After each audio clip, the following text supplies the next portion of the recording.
Yeah. Okay, so we are back, and so let's continue the story. So where we left off was that we have the story that it was really there was competition to be able to date Mike, but Mike saying there was no competition. So this is the story right now. So go ahead, Mike. So there's no competition with this Donna, but Debbie had got the impression, because I went out with her a couple of times, these were all pre-set up, and there was this one time Debbie made like she said, I was really thin. I was 6'2", 155 pounds. That's like you could blow away in the wind kind of weight. And so I was trying to put on weight, and in the process of that, Debbie asked me, "Do you like cheesecake?" Well, shoot, who doesn't like cheesecake? So she makes me this cheesecake. Nice move, Deb, by the way. Nice move. Well, here was my move. By making the cheesecake, he has to bring the pie pan back. Ah, you read some good books, I can tell. I can name the book. I know the book. What was the book? I'm not going to say. She'll have to tell you. But obviously it worked. It was great. I made a tactical error on this. So she made me this cheesecake. She brought it down to the dorm. So I ate it. My roommate we probably shared it.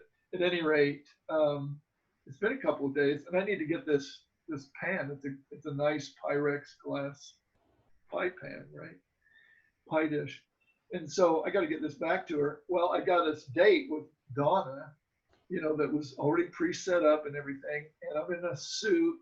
I mean, we're going to, I was in this music appreciation. You had to go to these concerts, as part of the class. So that's where I was taking her.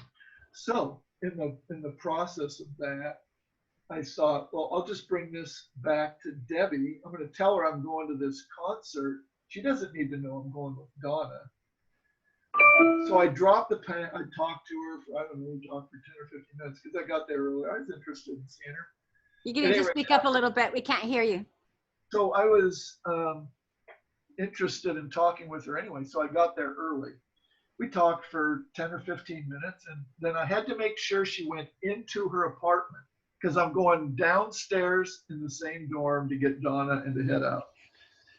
Well, she notices this, and so I'm sure that's why she thinks, but she thinks, oh, that was a big problem. She was all mad that I bring this pie pan back and then go out with Donna. Okay, so before. What a louse, right? Mom would say that. What a louse. What a louse. It was a tactical error on my part. The truth is, I'm really lucky to have been able to marry Debbie. I mean, and I say that in all seriousness. She probably deserves somebody better. I don't know. I think she's been pretty happy. So, but here was the real competition between Debbie and the story that goes with this. So at the first of the semester, keep in mind that night that we had that, where we met, January 21st. Well, around January 4th or 5th, we went back to school. And I was taking this music appreciation class or music history class or something like that, whatever it was. It's in this Harris Fine Arts Center. So it's the formal BYU concert hall. And it's a general ed class, and there's a ton of people in this class. Like what, 300? Oh, yeah. 300 something like that. Class. I mean, there were 300 people probably, and the auditorium looks empty, right? I mean, it's kind of that kind of deal. So anyway, I go in and I sit down, and this is going to be a hard class for me because music history, and I was into music, but this is going to be an interesting class. So I sit, I'm on like row 6 or something, up towards the front, in the middle, and I'm sitting there, and this girl comes in and walks. If I'm in row 6, she comes in row 5, and she sits right in front of me. And I'm just going to say she was like knockout gorgeous. And here's the evidence of that. So I'm sitting there, and a guy comes up on her right and says, "Can I sit here?" And she says, "Well, sure." And a guy comes up on her left and says, "Do you mind if I sit here?" And she says, "Sure." She's got two guys, two more guys. She's got two guys on either side of her. All of them have asked if they can sit next to her. And I'm like, holy cow, these guys, this looks like a swarm of flies on a honey pot or something, you know. So anyway, so, you know, that happens. And then the next Friday, I think it was a Monday, Wednesday, Friday class. So Wednesday comes, and the exact same thing happens. I sit down, she comes and sits down right in front of me. All these guys come, and it's like, wow. So on Friday, I decide, well, shoot, if she's saying yes to all these guys, I guess I'll try, right? So I go up. I'm there early again because I always got to this class early. My prior class was just across the hall in the next building. So I get there early, and I'm just watching for her to sit down. And so then I go, and she says, "Sure, you can sit by me." So we talk, and two more guys or something. Whatever. There was at least one other guy, but her name's Arlene. She and I talk. All of this to say, we're going through this process. The next week, I get there early and I watch for her to sit down. And when she sits down, a guy comes up and says, "Can I sit here?" And she says no. And another guy comes up and she says no. And a third guy comes up and says no. And I'm like, well, shoot, you know, she's got somebody that she wants to sit by or something. But I've been sitting by her. So I walk up and I say, "Is the seat taken?" She goes, "No, have a seat." You know, and I'm like, oh, whoa, wait a minute. So she's turning guys away, and it was okay for me. So she and I start dating, and that was an interesting experience because, like I say, she was pretty out of my league, but it was fun. So we go through this. Debbie, during this 2-week time after we meet on January 21st, we're going, and one day I'm coming from my dance class, I'm on my way from the Wilkinson Center to the Harris Fine Arts Center to go to this music class. And as we go, I'm going through tons of people around the bookstore and the student center, and I hear this, "Hey, Mike," and I turn around, and it's Debbie, and I was like, "Hey, how are you doing?" She's got her violin. She'd just come out of Harris Fine Arts Center. So we talk, and Arlene's over there waiting for me to come sit down. And so we talked for a minute, and so I said, "Hey, I got to get to class. I'll catch up with you later." And she goes, "Oh, what class are you going to?" Music appreciation class or music history. Music history. She says, "Oh, I'll go with you." I said, "Oh man, no, you don't want to go with me." Sure. You don't want to go with me. This is not a pretty story. This is getting bad. This is getting bad. The one thing that was happening was these two girls cannot meet, right? But there's 25,000 people on this campus. There's no way. But at any rate, she says, "I'll go to this class with you." So I said, "You know, Debbie, you're in music and you're really good and everything. This is a boring class. I mean, it's music history." "Mike, I'll go with you. No problem." I try again. She is going with me to class. I can tell. And I'm like, what the heck am I going to do here? So as we go in, you go down, you know, it's this concert hall. It's got all these steps, and we're down there. Arlene and I sit down in the front, and Debbie's now with me. And I'm like, I don't know how to handle this. So Debbie goes in, and she trips down like 2 flights of stairs. And I'm like, "Hey, Debbie, I sit in the back here." I mean, it was the very back row at the top of the auditorium. So the balcony comes over, and it's got these pin lights. So it's pretty dark back here. It's not in the open, you know. And so I said, "Oh, let's sit back here." So we go into the back row, and she goes and plants herself underneath. And meanwhile, Arlene is at the usual spot? was down there. And he's watching her. And no, I'm not watching. Well, I'm aware of her, but. Were you aware of her? Debbie, did you know about Arlene? Oh, I didn't know Oh, anything no, about her. no. These two girls cannot meet. So, so she comes back up the stairs and we go in this door and she plants herself under a spotlight. Well, I go in and I plant myself I sit down between two spotlights where it's as dark as possible. And I say, Deb, come on back over here. So we're sitting there and I'm sitting like this, as low as I can get, and they'll see over the row of chairs. And Arlene is looking around like, where the heck is he? And I'm like, oh man, how is this going to happen? So I'm a no. Your heart's just beating out of your chest, probably. So as soon as that class is done, I'm out of there, and Debbie, we're out of there. At any rate, that was kind of the beginning of the end for Arlene. And but that was the competition. But that was always just a funny story that these two cannot meet, but now it's like two trains coming at each other. So anyway, how did you decide that that Debbie was the one? Okay, so it took 2 weeks. I had these dates with Arlene and those preset dates with Donna, and I had homework and concert. I mean, there was a lot going on. And so Debbie will tell you, it went forever.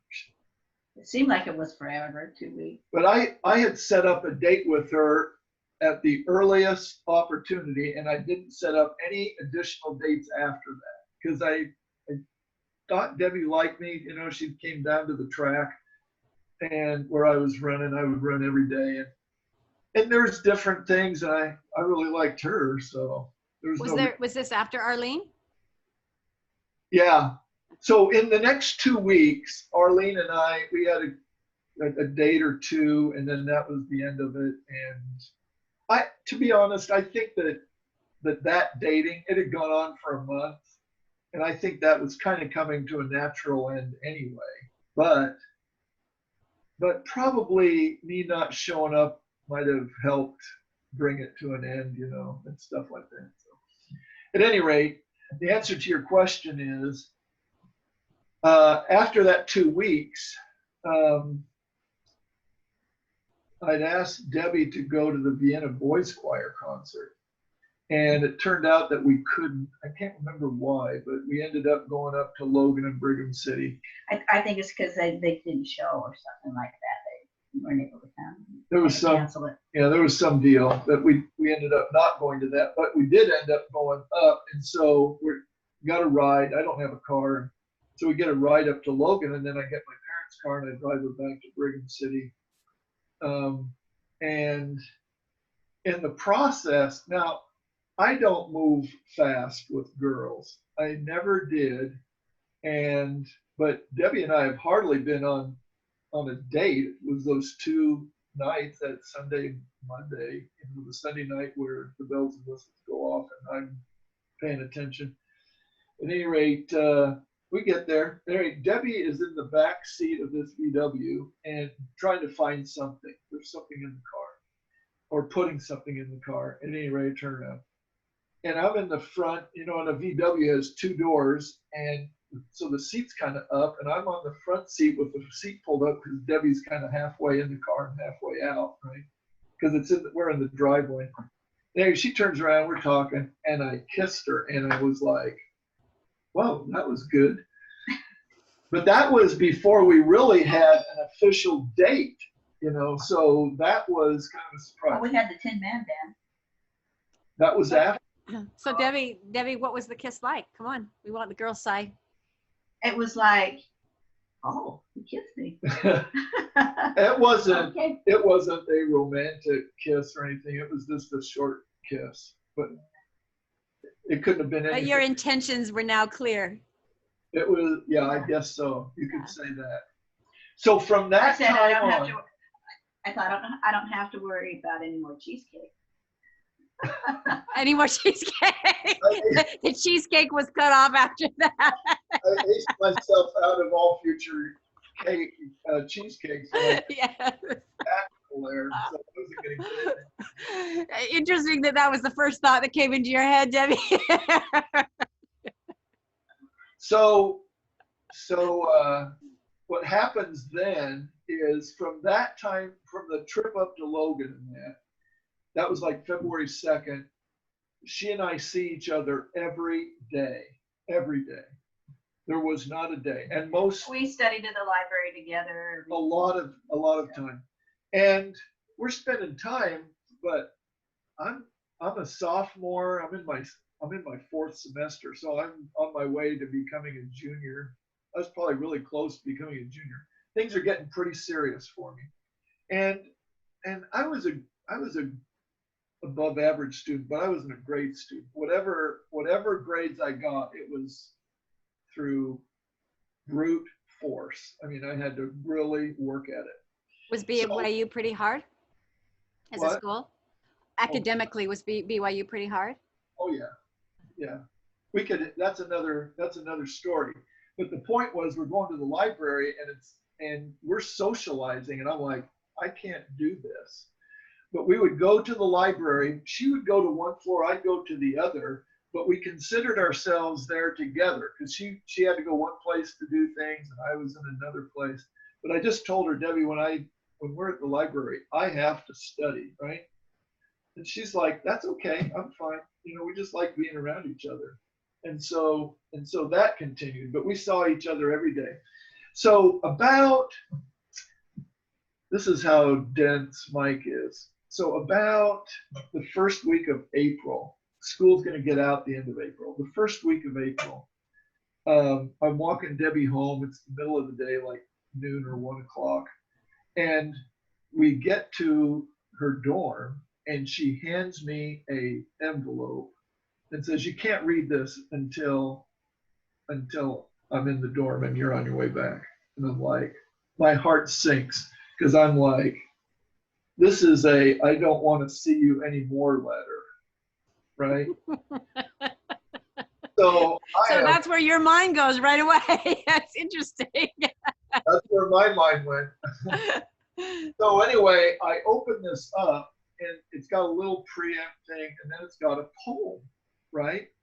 And this poem, I don't understand the poem, but it is a romantic poem. And the last line was, I believe, I love you, and I rest in this belief.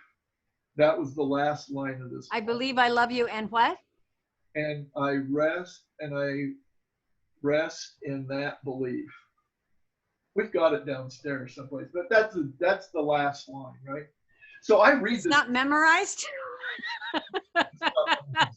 You're disappointing me, Mike. So I read this poem, but the poem is somewhat lengthy. And so it's like, we get down to the last line, and I'm like, well, that was a nice poem, but I don't think she meant that, you know. So I discount the last line. Well, I think that was the intent of the poem, wasn't it? Yeah, probably. That was the intent of the poem. But I'm like, no, I don't think that's what she's telling me. So And Debbie, tell us why you wrote the poem. What was going on in your mind at that point? Do you remember giving me this? I do, vaguely. Vaguely. Yeah. But I think my intent was to tell him how I felt. So by that time, you've been going out for how many weeks? How many? Oh, so we met each other January 21st, and it's the 1st of April. So all of February, all of March. So a couple months. You count those 2 weeks, but if you just count when we started seeing each other every day, then it's a full 2 months. Yeah. About a week later, I'm kind of getting a feeling, of, Debbie says she loves me, and so I need to tell her back because I loved her too at this point. But we go on, it's Sunday afternoon, and we go on this walk from Helaman Halls, and we walk up to the temple, and I thought, oh, this is a good place to do that. And we're on the gates. It's Sunday, so the gates are locked. We're we're there, and I am about to tell her that I love her, but it is taking, Cindy, I don't know if you understand this, but it was taking all my energy. I mean, to the point where as we're talking and I'm about to do this, I am leaning up against the wall to keep from dropping down to the ground. I mean, my energy is being sapped. Because you're so afraid, or just so like what? See, that's where your head is. Well, I don't know. Like my head is, I have never told a person this before. Wow. And I don't know really how to tell Debbie this. So it was the magnitude of something that you'd never done before. Yeah, it was the magnitude and the meaning of it, and oh yeah, I mean, Were you concerned that once you said it, it was going to be out there and you couldn't take it back, or that you would ruin something by saying it? No, I don't think I had any concern about that. She had not told me verbally, only through that poem, right? So, but I kind of. But she made you a cheesecake. She made me a cheesecake, but that was way early on. So anyway, so I am physically weak, and so anyway, I tell her I love her, and I don't remember anything after that. All I remember was that was a good thing to do, and and man, I think maybe I blacked out.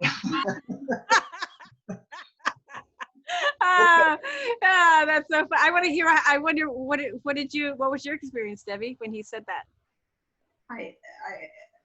How did he say it? Do you remember what he said?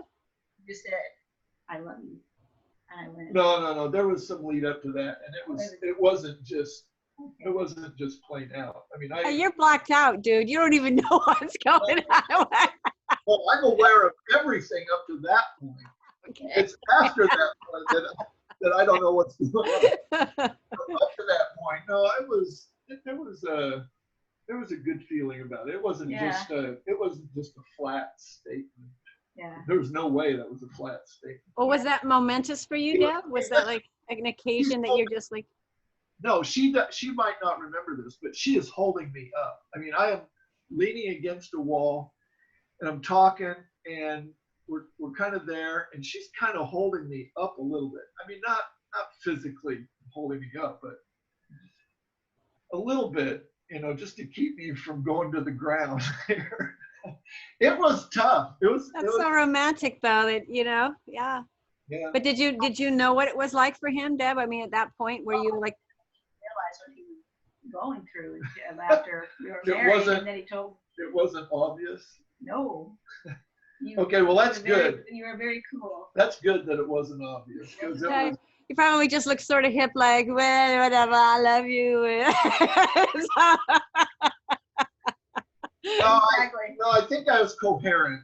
It was just a physical weakness. Okay, so 3 weeks later, or a week and a half later, I'm going home. School's ending. I'm going home to work because I got to work to earn money to come back in the fall. Debbie's going to go to spring semester. I'm playing baseball. She's sick. Softball. I get done.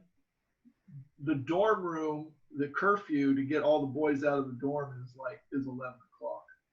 It's 10:30. And she calls me. I just came in from a game. I mean, these intramural games at BYU go late into the night. So I come home, just got done. So I'm not cleaned up. I just got done playing a rough and tumble softball game as a catcher. I'm the catcher. So, and I get there and I get this call from Debbie, and she says, "Mike, I need you to come up and talk to me." And I said, "Tonight? It's night, Debbie. It's 10:30, going on 10:45. Yeah, I need you to come up." I'm like, "Debbie, it's going to take me 10 minutes. I got to clean up." "Don't clean up. Just come up, and I need to talk to you." I said, "By the time I get there, your dorm parents are going to be closing the dorm."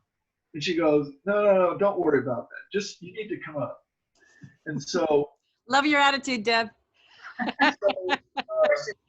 So I'm like, okay, fine. So I head on up. I don't know that she's told the dorm parents that there's a serious discussion that's about to happen here. And I don't know that there's a serious discussion that's about to happen. She just says, insisting that I come up. But her dorm room is like, all the guys are out except for Mike. You know, we're not kicking Mike out at 11. But I don't know that. So I get there, it's 11:45, and we talk, and here's how this conversation goes. Mike, I was in my English class, and there's this guy, and he asked me out. Now, Cindy, we have seen each other every day, most of the day, for going on 3 months now. And she says this to me, and Mike, just to interrupt for a second, obviously you have not read the book. Well, here's the thing. Cindy, I didn't have a book of my own, and I didn't have her book that I could figure out. You were handicapped. Yeah, you were just studying and trying to be a scholar. You did not know that there were other books to be read here in these situations. Well, here's the thing. He was going home, and we had a commitment. He was going to go home? He was going home for the summer. I was Okay. there at school for spring. He was going home, and we had not had the Conversation. So how serious is this really? So she says that, I mean, like, he told you he loved you, but he practically blacked out. So Debbie had to, she had to call in. This was. Oh, I see. You guys are wondering, did I remember that I said it? Okay, so yeah, I'm perplexed by this, right? Because we've seen each other every day. She's given me this poem. I kind of am getting the gist of it after a couple of weeks of what the poem really meant. And I've told her that I love her, and we're continuing. And now it's 11 o'clock at night, and she pops this question about this guy in her class about going out on this date. Well, I'm like, is this the end? But she says, is it, should I say yes to him? She said. And I'm like, I said to her, Debbie, first in my head, I'm saying, I can't make her decision for her. No, I but told you. I can't tell her no. You have to tell that guy no. I don't own her. Yeah. You know? But I did tell you, my mom always taught me.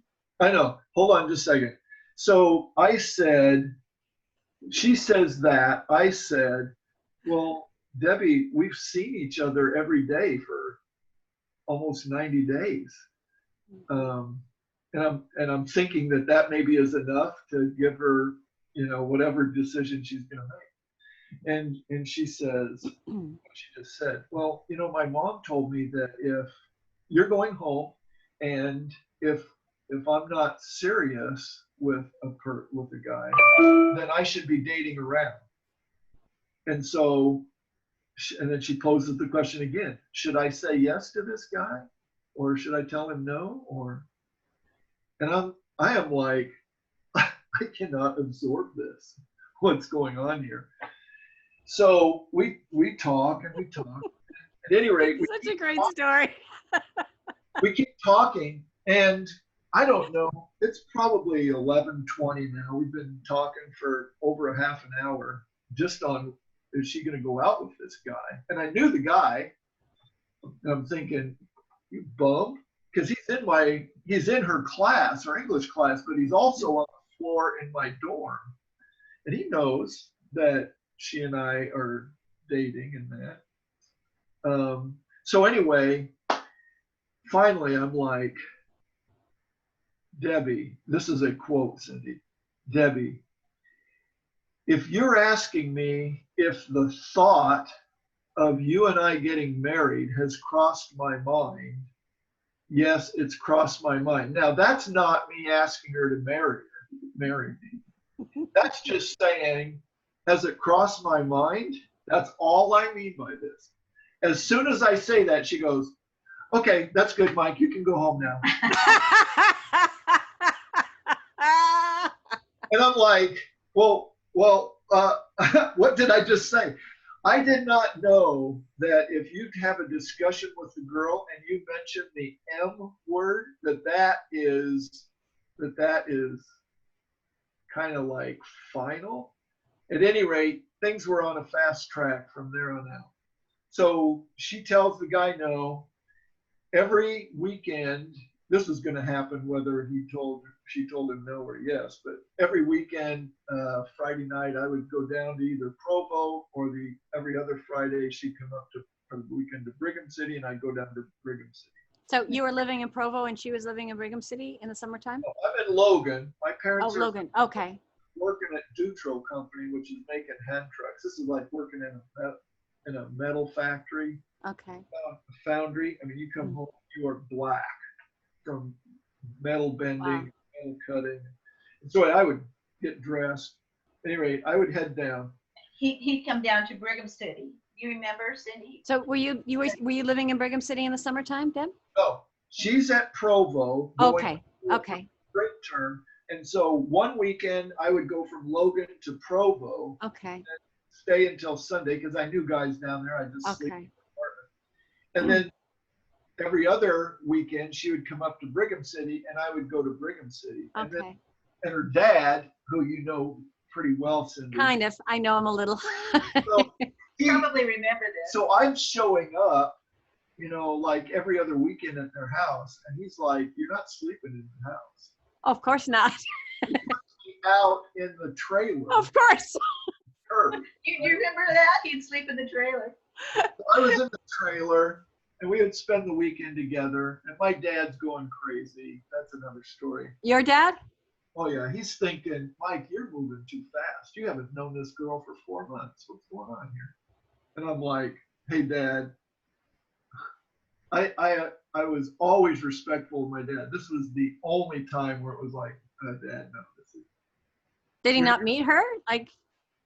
Oh, met her. We he just didn't think, he knew things were moving pretty fast. At any rate, so this was every other week, right? Down to Provo. Did you not tell him that you blacked out when you told her that you loved her?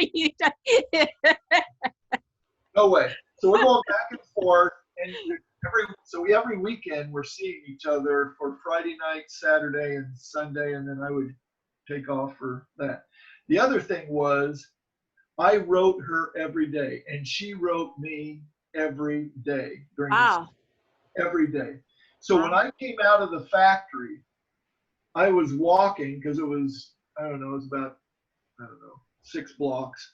So I would walk home and I would go to the mailbox and I would get the letter from Debbie and I'd go read this letter, right? Aww. Every day. That is so awesome. And that is better than computers. Can you imagine what it would have been so like? So romantic. No. So there were a few days where I would get there and there was not a letter from Debbie. And it was like, oh, God, I can't handle this. And the next day there'd be 2. I'd just get hung up in the mail or, whatever. But it was every day. We still have those letters down. That is awesome. That is so great. So then there's the girls' invite, whatever. It's a prom, really. It's called preference. Oh, it's preference, girls' preference, which is the same as like a prom. It's a formal dance. So it was in June. So now she and I are going to that. It's June 8th or 9th. I can't remember the exact date. But we'd had this in late April, and now it's 6 weeks later. And we'd already been out looking for rings. Once you use the M word, now we're looking for rings. And so here's the funny part of it. Once she used the M word? Once I use the M word. Okay, all right. Yeah. We are looking for rings now, right? So we're doing this. Well, it was, I don't know, to be honest, I can't, because when I said, as it crossed my mind, I hadn't asked her to marry me. That wasn't a formal ask. I hadn't talked to her father yet. And so then it's coming up to this dance, right? and I've decided, okay, I'm going to ask her to marry me, and I'm going to do it at this dance. And I've got the ring, and it's this formal dance, and she's got this deal, and I'm going to take her up to the top of the Wilkinson Center. I got this all planned out. Oh, this is beautiful. I like the plan so far.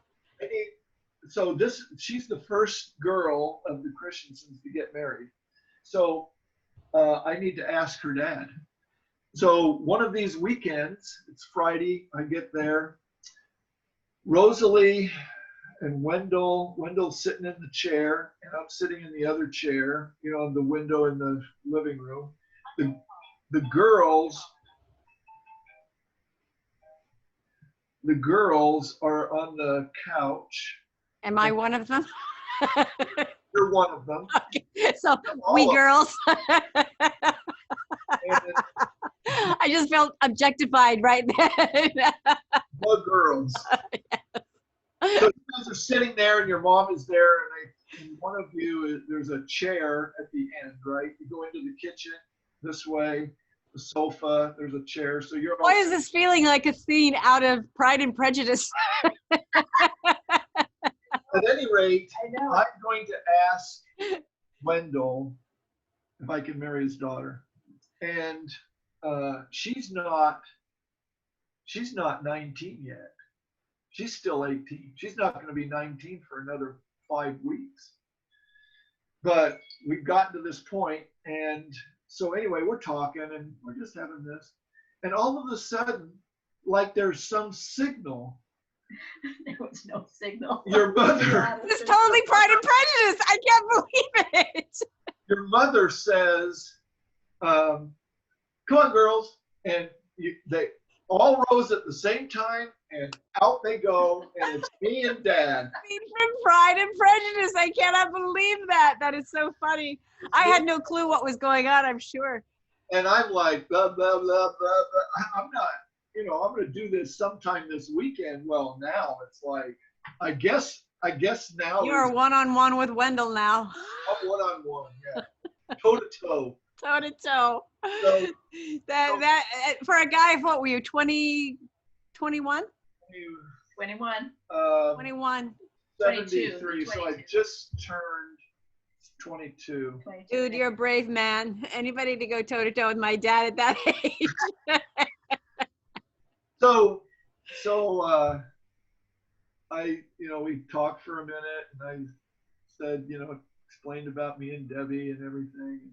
And then I said, so it's my desire to marry your daughter. And I just want to make sure that that's okay with you. And he goes, that's okay with me, Mike. And I'm like, wow, that was pretty easy. So anyway, then we. I noticed you didn't faint after that. Oh, this was easier than. Yeah. I'm telling Debbie I loved her for the first time. But anyway, so we have a conversation, everything goes normal, and all of that. So then I ask her, so we're at that preference dance, and we're up on the top, out on the balcony, overlooking the campus. There's all these lights. It's really nice. She's in a formal. I'm in the best suit I can find.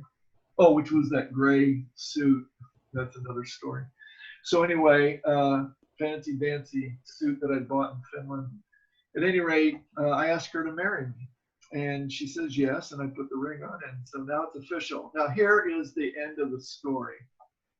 20 years later, we are playing some game where it's like the newlywed game, and the question is, when did Mike ask you to marry him?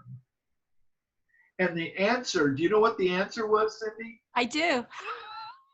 Yeah. The night that you were up at Park Place till 11 o'clock. In my grubbies, having just played a softball game, and we're having a discussion about this guy that wants to go out with her. And that's the time we got engaged. And I can see her point, because after that, we were looking at rings, but and of course, in this game, she says, you know, that night in April, and I'm saying, no, it's June 8th. And so here we are, we've been married for 20 years and we can't figure out when we got engaged. That is so great. What an awesome story, you guys. Yeah, that's. Yeah. Well, we've been talking for like almost, we probably have to get off here because we're recording this for posterity, but that's a great posterity story. Needs to be edited. I'm glad you came, Mike, and updated us. Is there anything you want to improve upon or deny or confirm, Debbie, on that story? He's pretty accurate. I've kept him up on the details over the years. So. Oh, whoa, wait a minute. Mike is the one that remembers the exact dates. Yeah, see, he's good at dates. I'm not good at dates. I know all the key He dates. remembers all the key January dates. 21st, February 2nd, June 8th. She remembered the movie name, though. I remembered the movie. Oh, yeah.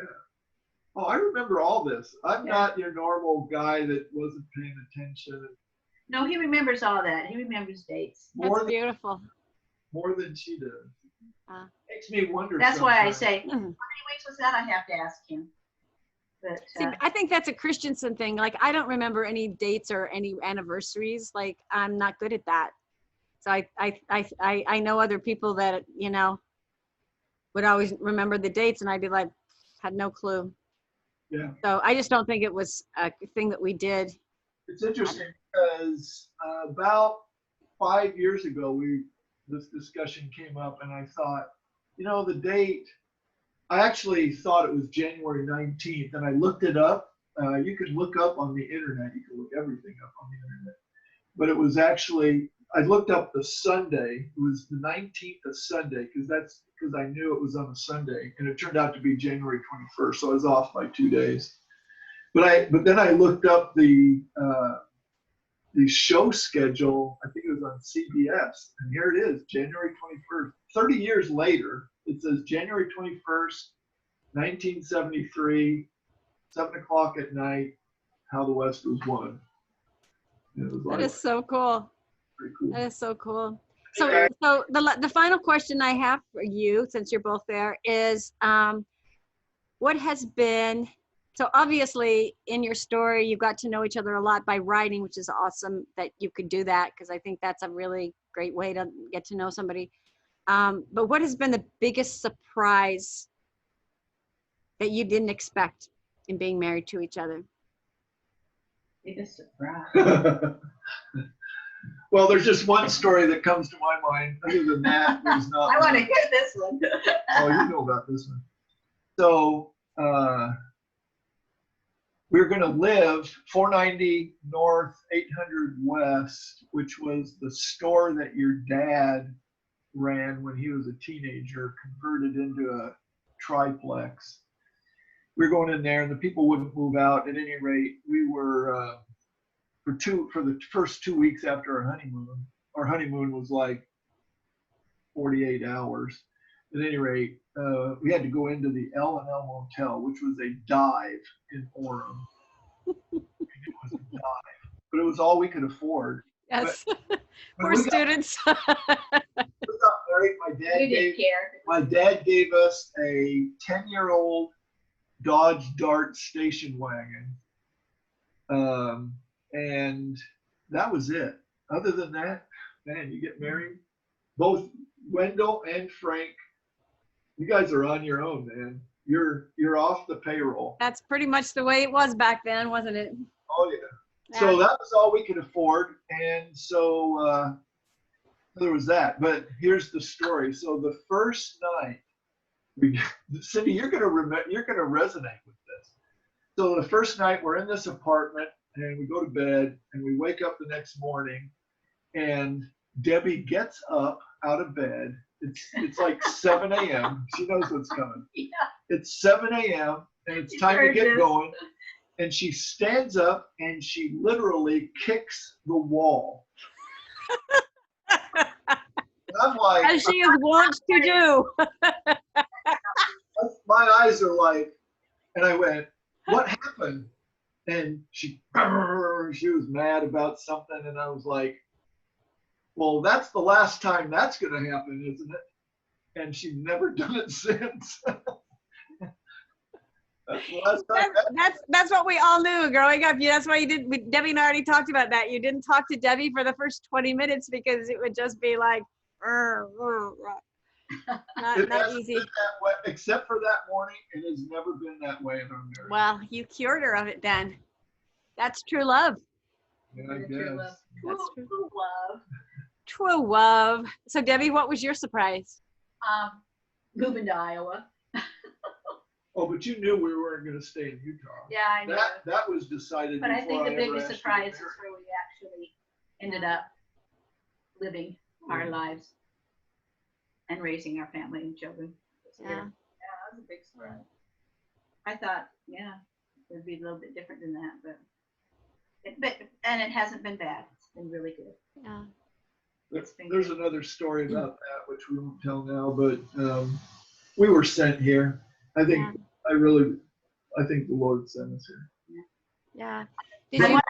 Did you feel since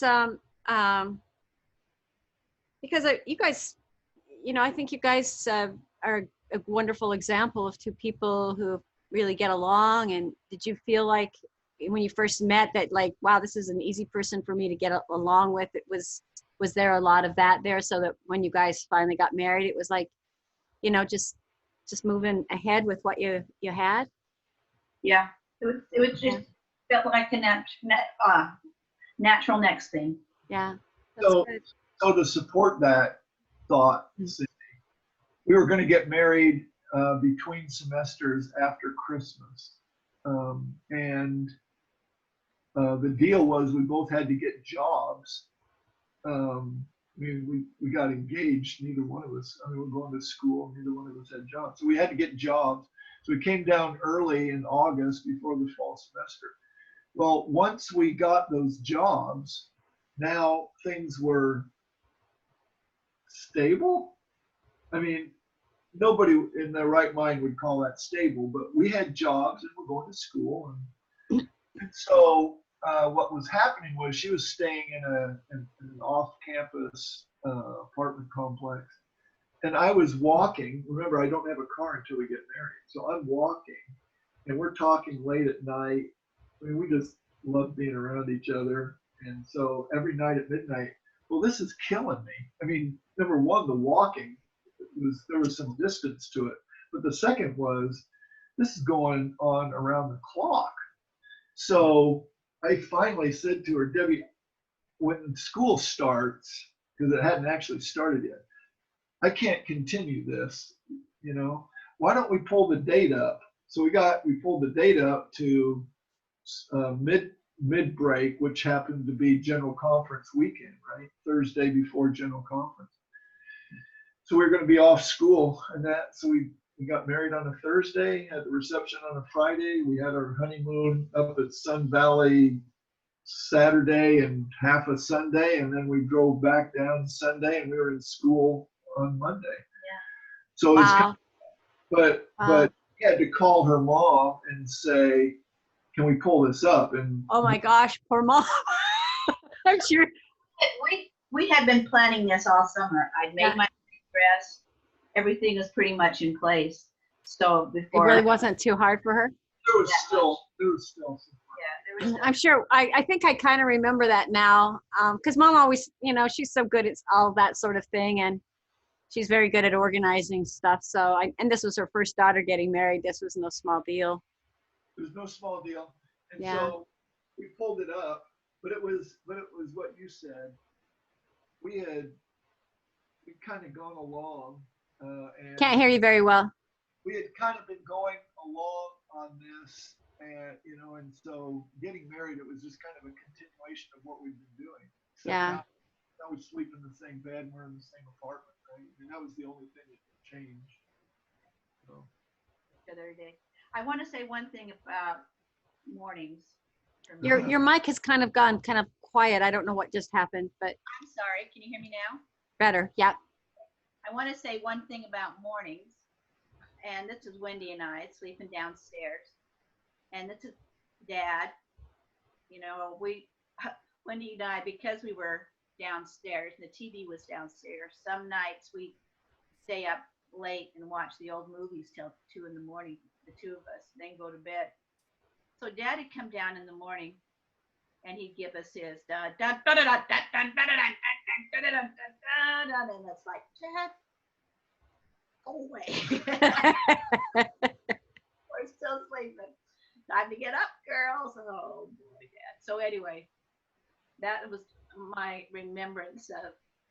Well, that was his way of dealing with two daughters that stayed up until 2 a.m. a.m. Yes. Well, of course, if you were downstairs, you could do whatever you wanted. You guys had the great space. Well, I remember Mom upstairs would come in and be like, "Good morning, Mary Sunshine. What makes you wake so soon?" Do you remember that one? That was annoying.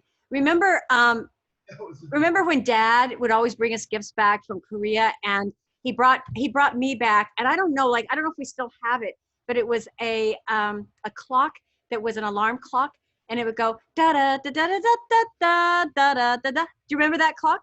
Yes, I remember it. We don't still have it, but that's the alarm clock that Mike woke up to in the trailer. Okay. So he knows. So one of the things about that was I got so good at it that I would just be like, da-da, and I would get it off because it was such an annoying song for first thing in the morning. It was like, ah, yeah. There are still times that melody will go through my head. Yeah. Oh, that's funny. Yep, it was truly a memorable deal. Oh, thank you. Hey, by the way, he would bring those things back to you guys, not just from Korea. I can't hear you, Mike. Man, he would bring you guys back these things, not just from Korea, but from Japan. Japan, yeah. Japan as well. And I don't know if you guys know this, but did you know that he's a Vietnam veteran? Dad? Yeah. So he went to Korea, but they had him. If you go through your dad's medals, I was going through your dad's medals. They're there with Mom. If you go through those, there's one that's a Vietnam War service medal. And I think the way he got it was while he's working at Thiokol, he would go on those weekend warrior kind of things, or whatever it was, a two-week deal. But I think they had him flying military airlift command. They call it MAC, M-A-C. I think they had him flying some of these because he flew that C-141, that big airplane that's down at Hill right there. It's the biggest one among the airplanes that are outside. So he flew that C-141, which is a big cargo plane. So I'm just putting two and two together and saying if he flew that, and that's military airlift command, and he got this Vietnam service medal, then he must have been flying into theater. So I don't think he was in a dangerous place. He'd fly into maybe the Philippines or maybe into Okinawa, or wherever it was, but he was carrying stuff for the Vietnam War. Well, to get a medal, I think you have to have contributed in some way that was real. So yeah, good detective work. Yeah. That's awesome. Did not know about that. You guys, I hate to cut it off with you because I actually do need to go. I actually had another meeting that I just missed, but that was fine because this was so awesome to get to. So this is going to be on our YouTube channel. We have a Christensen YouTube channel, and I separated it into two parts, so it's like pretty much probably 2 hours long altogether. But hopefully, hi Mom, hi Peggy, hi everybody. But Mom will probably watch this and enjoy it, and hopefully your kids will enjoy it, and other people in the family will get a chance to hear about. It's so fun to hear about how you guys got together, and I love you guys so much. You're such a great couple, and I admire you so much for your lives and the way that you've lived them, and the way that you are with your children, with your grandchildren, and your work, and just the integrity that you live your life. So it's really wonderful to have a chance to hang with you guys and get to hear about your life. So thank you. Cindy, the feeling is mutual. Oh, we love you too. And thank you for doing this. This is great. Yeah, this is really fun. This is really fun. So I'll send you the link and you guys can go check it out and send it out to all your kids. So, all right. Take care.